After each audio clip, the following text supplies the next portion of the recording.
So, good day, everyone. Okay, sir. So, in this video, I will demonstrate on how to or explain how the process or implementation work in this laboratory, which is I will design and implement a simple web-based notification system using message or the Kafka MQ and an event streaming platform like Apache Kafka.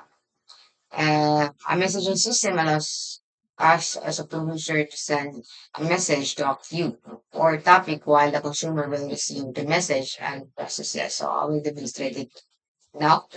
First is dapat is natay Docker, which is kani siya is mas ginapaisi niya kung unsaon pag nanadriya ang Kafka, which is like container like Kafka, Zookeeper o RabbitMQ. So naana siya diri ang mas easy na dili na siya manually ginin mo siya buhaton dyan. So first natay Docker. So para maka run ta, need ta need na to siya i-open na to ang Docker. So dara. So mag-install na siya og tag Docker para mas simple. So sa Quadria is na ko yung mga container. Which is muna itong gamitan Zookeeper, Kafka, and RabbitMQ. So kung wala pa mo inga na, pwede rin ninyo i-download sa command prompt.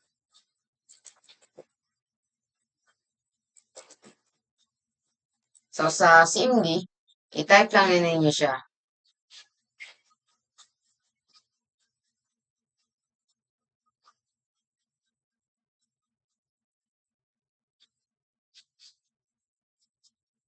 Kaning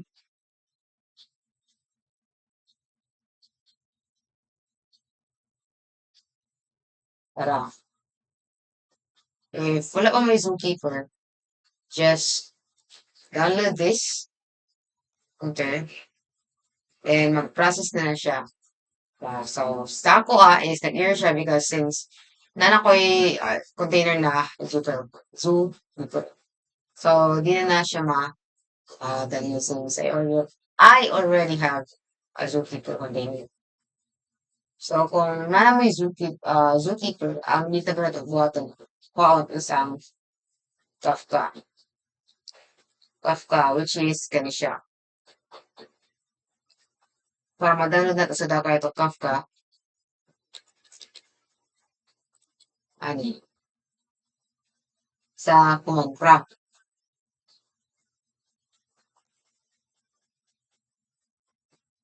Ay,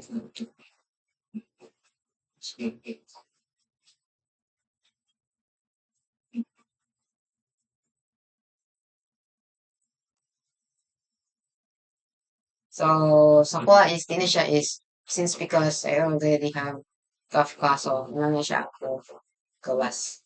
And also, sa RabbitMQ, ato ra gyapon. Yung,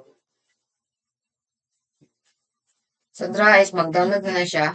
Is, para sa kuha, din na ako na siya download kayo. Ay, na ko yung RabbitMQ daan.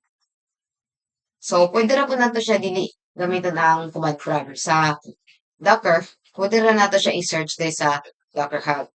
Which is, dahil sa Kafka. Download og dara. Pwede ra ka mamili diriya. Dahil kaning vitamin Kafka.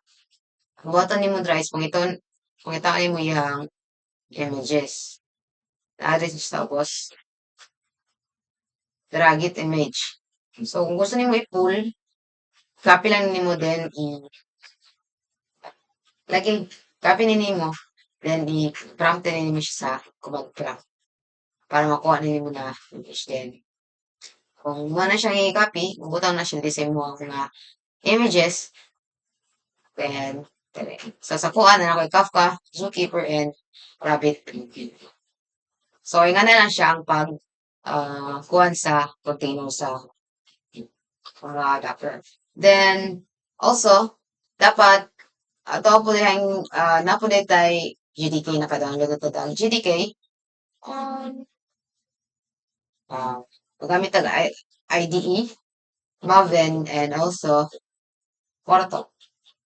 So, the next is ning na to o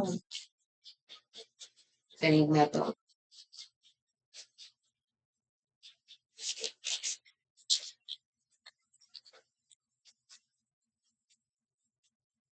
So, next is, since naanataan ni tanan, ato ng button is mag-create og Kafka topic. So, sa any command prompt or sa terminal man kad sa VS Code, since ako ang gamitin pero na IDE is VS Code. So, pwede ka magamit ito. Dali mo siya kung paano ng topic. So, mag-create wait. Hindi ay, bago tayo mo kung sa topic, needs na ito mag-create o Maven or download og Maven sa ato ang VS Code.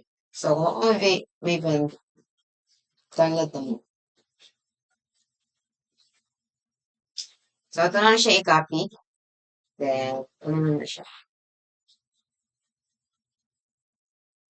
So, diyan, mag-download na siya, mag-download na siya. So, inanara na. Then, next, since kung nanatay Maven, we can, pwede na to siya kung nanatay Maven, pwede siya makagamit og form.xml, like sa ato ang dependency. So, without Maven magudis, dito makagamit, dito makabutang og dependencies na to or form.xml na to. And kung natin Maven, natin form.xml. So, muna ako ang code. So, dali muna ito ang form.xml. Sa form.xml, wala pa ni siya dependencies. So, kung wala pa na dependencies, need na to butnan like kani. Kani siya. Need na to na siya butang sa to ang form.xml. So, sa kuha, nakabutang ako gaan. Then, next na to, kung mara sa to ang form.xml, atong mag-build na taog project na to. So, sa laboratory, need na to consumer and producer. So, first, naghimo ko og consumer na to or a bit consumer, which is kani na code. Then, next is naghimo ko og Kafka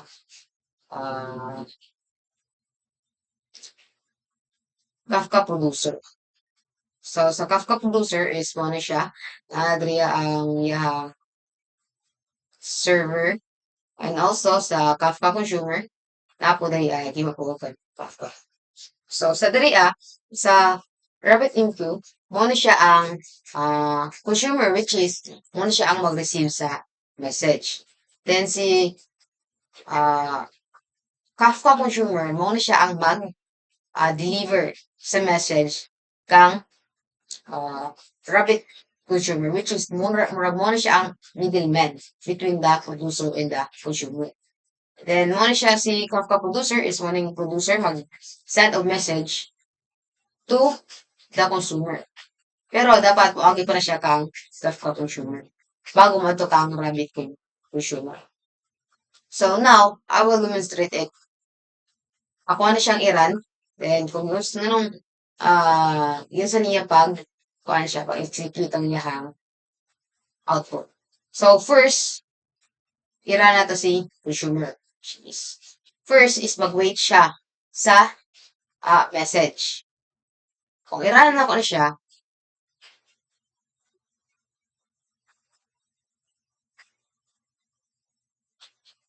nakabutang waiting notification. So, mag-wait pa siya since wala pa si producer nag-send og message siya. Yeah. And also, kung i-monitor nato siya sa RabbitMQ, muna siya magawas. So, para monitor nato, iko na to ang RabbitMQ. Call host. So, diri as you can see, natay consumer 1. So, kung tanaw na to, natay consumer 1 since wait si consumer ang usa ka message. Kung ira na po na ito balik si consumer, so duha na ang nadri sa term sa tuang duha na ang nag-wait sa notification. Kung tanaw na to ang management, duha na ang consumer na to. Duha na ang consumer. So, ang mahitabuan na, para ma-receive nila ang message, next na to i-run si Kafka 2 or Kafka consumer. So, kang Kafka consumer is mag-wait po siya kang Kafka producer, which is, di ba, like, just like sa ngayon, mo siya ang middleman. Mo siya ang yang ipasa ang message kang ay si producer bago mahatag niya ang message kang consumer RabbitMQ consumer moagi sa siya kang Kafka consumer. So just like sa Conria waiting for Kafka messages since nagulat mo siya kang Kafka na mag-send o message. So as you can see dire natin duha ka buok consumer. Then isa ka RabbitMQ. Then sa to ang atong queue diri atong consumer diri is duha. So, dili pa siya makahatag og message, di ba?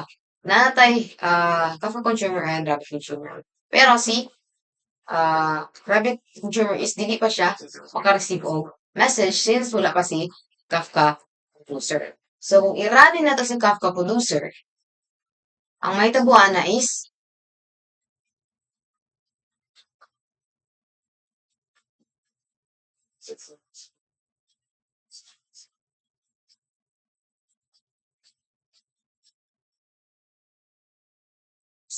ang nakabutan dali is message sends to Kafka. So, kung tanawa na si Rabbit, Kafka to Rabbit, nag-forward na siya og message which is i-forward niya to Rabbit consumer. So, kung tanawa na to si first Rabbit consumer na to is na-receive din niya. But si because na to is wala pa. Pero kung ato ang mag-run na po og new producer, so na-send na siya. So, ang maabot rin is duha na ang na-forward na kita niyo. Then, sa atong ikaduha na receiver is naka-receive na po siya. So, inga na lang ang kaninga system pag-implement sa kaninga system. So, need lang na to og Docker okay ra if I don't know if pero ako lang is nagamit akong Docker para mas easy lang ang pag-implement. And also need na to GDK, IDE, and Maven para sa implementation. So, mga lang to. Then, if i-delete na natin siya tanan you can see here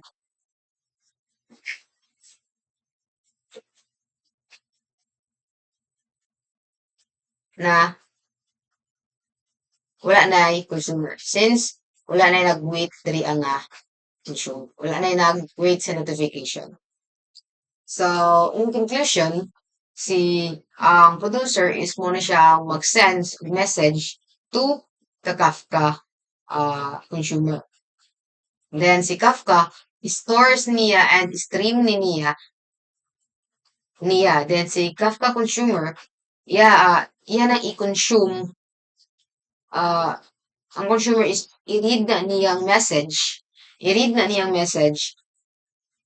And i-forward niya sa RabbitMQ consumer. Then si RabbitMQ, i-ensure na niya nga ang message is na-deliver to the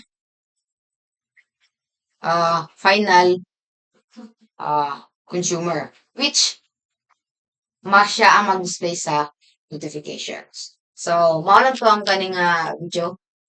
Thank you.